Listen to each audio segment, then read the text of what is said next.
What's up, everyone? Gunslinger here, and this is just a little tip that I found doing my work with the Remington. And yes, this is, well, it skeleton eyes, and I've seen a lot of people have trouble getting this guy back in here.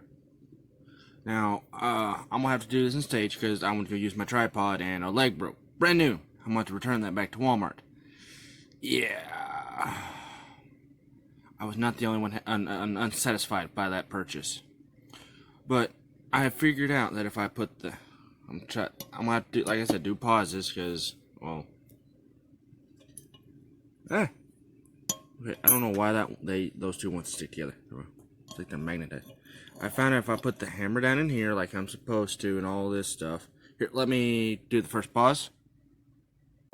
All right, we're back. Now, you get it like in here, and instead of leaving it there, bring it up. Sorry, my hands. Like I said, tripod, and I'm the only one that can work a camera. And then you just take the hammer spring,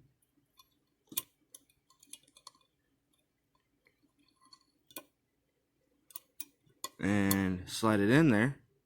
That way it's not under tension here. Get your hammer done. And then line everything up. Pause. Alright, get it all lined up, and somehow I got it to stay for a second, so that's good. And it's actually pretty lined up, so I can just drop this in, kinda ish, and then I'll screw that in because it's not perfect, or else, oh, never mind. It's in there. Hold on. Alright, and then you just, and yes, I'm using a multi-tool. That's the only one that I have that has a very good hollow grind. I was waiting on some actual gunsmithing tools to come in that have magnet tips and everything. I bought some, but they did not have, for some reason, did not have a hollow grind. They had like a normal tool grind, and I was not going to ruin everything. But as you can see,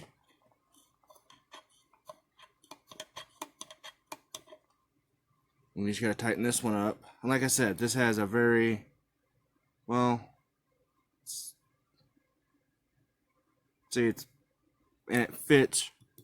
It almost completely closes it up. And see if I can get onto that. See, yeah, kinda. You can kinda see. Oh. Trying to see it. It's just a little. And yes, I disassembled this gun to show you this, guys. See, there's just barely any on each side, and also because this steel is, I just nicked the bit. See, yeah, see right there, trying to overturn, so this is harder steel than this, which is a plus, so I can't accidentally muddle these up. So anyway, that's just a quick little video, and a quick little update.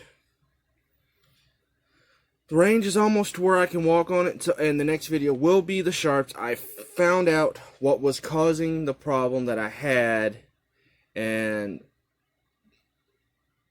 I'll talk about that in the next video because I brought it up on my last live stream. And I talked to somebody, and they said this, that. Duke suggested something, and Duke was actually freaking right, so I owe him a thank you. So if you're watching this, Duke, thank you so very much, because you were right. There was, well, I guess I can just say it now. There was just, and then reset there. There was just a little bit of a burr, and one of the screws I can't remember the proper term, so I'm not even going to try it. One of the screws you said was loose, and so that was causing it to miss timing. And now it's retimed and everything, and working perfectly. So, thank you. You are a very good helper.